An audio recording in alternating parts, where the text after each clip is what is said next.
Well, there's a reason they call him a Ford. Fix or repair daily. It's the next day. Customer took the truck home yesterday after all the repairs. He said he tried going up a muddy hill.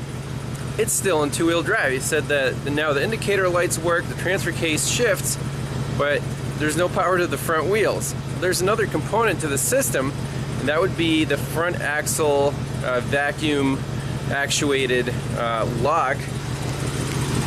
It's located down here.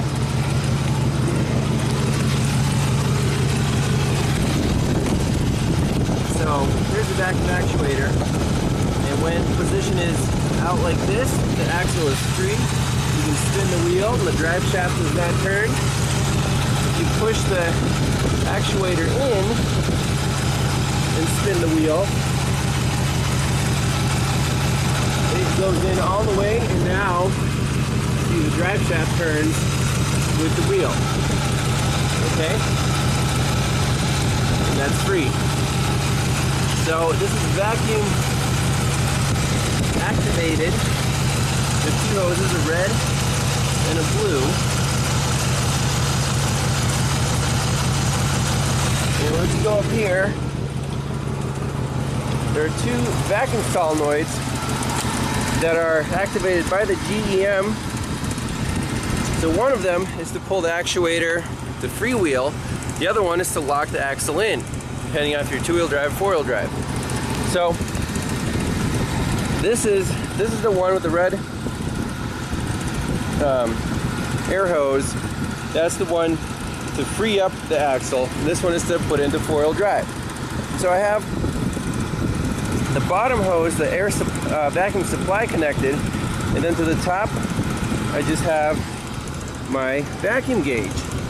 So let's see what happens when we shift it into four-wheel drive or two-wheel drive. So right now it's in two.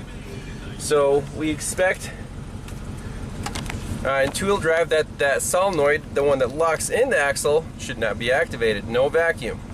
But when we put it in four, let's look what happens to the vacuum gauge. Maybe we can even put it up here where we can see it.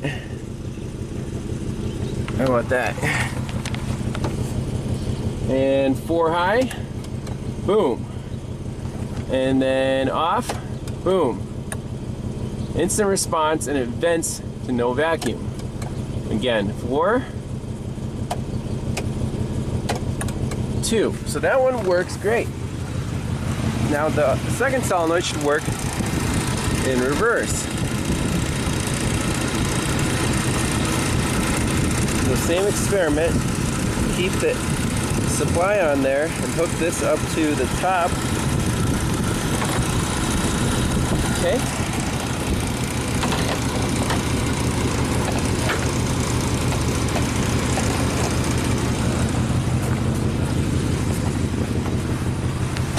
So we have some vacuum there, two-wheel drive.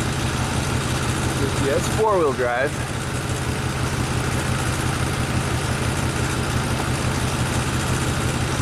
That's two-wheel drive. Nothing. So that solenoid is basically letting some vacuum through. If I release the vacuum, you can see it's somewhere in between. I think it's just stuck. We can tap it.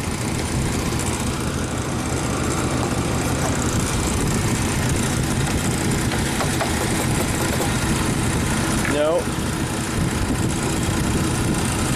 Even if I unplug it,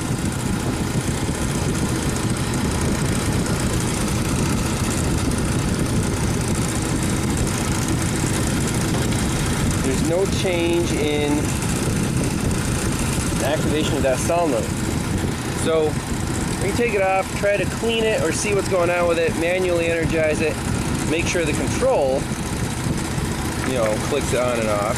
But the problem is with this solenoid that it's letting some vacuum through, so when it's trying to go to four-wheel drive, it's actually, fights itself, and the actuator's somewhere in the middle.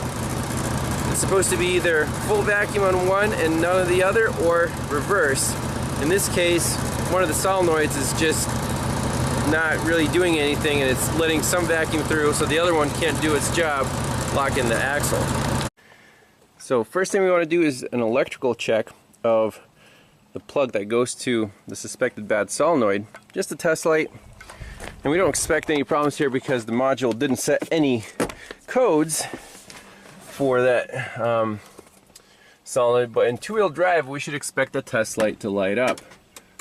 Yes, it does. And off. I don't know if it's, you guys can see it in the test light. In the sunlight, that's on. And off. That's good electrically. Let's check that solenoid. Just, put power and ground to it, see if we can blow through it. Alright, so energizing the solenoid, we see a little bit of current, about 1/4 of an amp.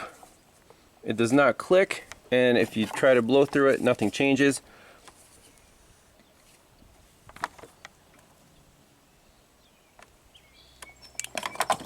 Let's try the other one, since we're here, compared to a known good.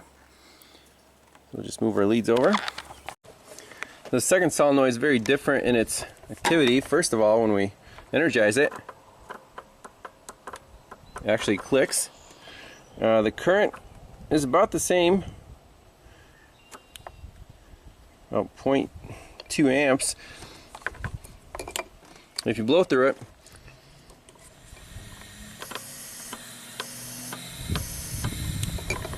definitely a change. So this guy is mechanically stuck. We can try to take it apart, see if we can restore it. So unfortunately, this is not serviceable, and you can actually see how I think it's being rust jacked from the inside. It's all swelled up, and it's just not, it's mechanically seized up in there because of the rust, water intrusion, whatever. So we need a new one of these, and that will get this truck 100% back on the road. So how do you deal with, technically, this is not a comeback, even though, hey, we fixed your four-wheel drive, and the guy tries to drive up a hill and his four-wheel drive doesn't work. Well, we fixed the transfer case shifting problem, but he still has this front axle, locking problem. Completely separate issue, different fault. We already fixed the, reflowed the solder joints in the transfer case relay box. That fixed that problem. This is completely separate problem. So I said, I'll come here, I'll take a look at it, and if I bumped a hose or something or disconnected it, obviously no charge at all. If it's a separate issue that we have to diagnose and find the problem and then repair it, it'll be an extra charge, but it's not like he's paying twice for the same work. So just have to be straightforward with your customers, and they'll be happy. So we'll get this truck fixed up, and that's it. Just needs a new little solenoid. So some parts are required for this Ford, unfortunately. We'll see you next time. Bye-bye. So I was thinking, technically for this truck, you don't even need that solenoid because four-wheel drive is more important than two-wheel drive. So in four-wheel drive, right now, axle's locked in, and then two-wheel drive, transfer case disengages, so the wheel spins freely, but the drive shaft still turns. The only thing we're not doing is pulling the actuator back to unlock the front axle, so that front drive shaft will just keep spinning, plus you have a small vacuum leak.